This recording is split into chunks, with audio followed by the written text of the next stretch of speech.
Dumating na sa Eastern Samar si Pangulong Benigno Aquino III upang mamahagi ng tulong sa ating mga kababayang naapektuhan ng Bagyong Ruby. Ito ang balita ni Jeneline Gaki. Alas 10:50 kaninang umaga nang dumating si Pangulong Benigno Aquino III sa Dolores, Eastern Samar at pagkatapos doon ay agad dumiretso ang Pangulo sa Borongan Capitol Gym kung saan nagtipon-tipon ang mga local at provincial officials ng lalawigan.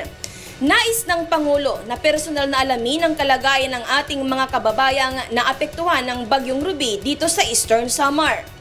Kasama si DSWD Secretary Dinky Suliman nang magtungo ang Pangulo sa bayan ng Dolores at Borongan kung saan unang naglandfall ang bagyo.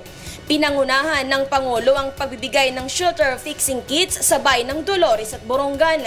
Laman ng kit ang 30 metrong lubid, trapal, martilyo, pako at iba pang gamit sa pagkukumpuni ng nasirang bahay.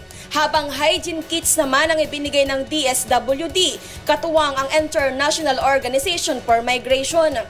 So nandito tayo ngayon para tugunan yung mga pangangailangan. Nandiyan po yung hygienic kits, nandito po yung temporary shelter na kits. Ngayon nakipagpulong na rin ako sa kinatawan ng DNR.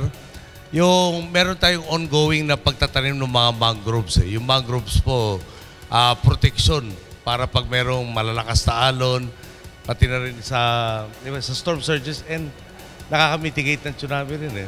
Nagbigay rin ang Pangulo ng tseke na nagkakahalaga ng mahigit 45 milyong piso sa lokal na pamahalaan ng Dolores habang higit 68 milyong piso naman ang sa Borongan.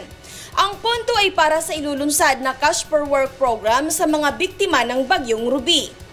Ang lalawigan ng Eastern Samar ang pinaka-naapektuhan ng pananalasa ng Bagyong Ruby kung saan tinatayang higit kumulang 2 bilyong piso ang kabuang pinsala. Sa ngayon, 23 bayan pa sa lalawigan ang hindi pa rin naibabalik ang supply ng kuryente. Mula sa Borongan, Eastern Samar, Jeneline Gaki, UNTV News Worldwide.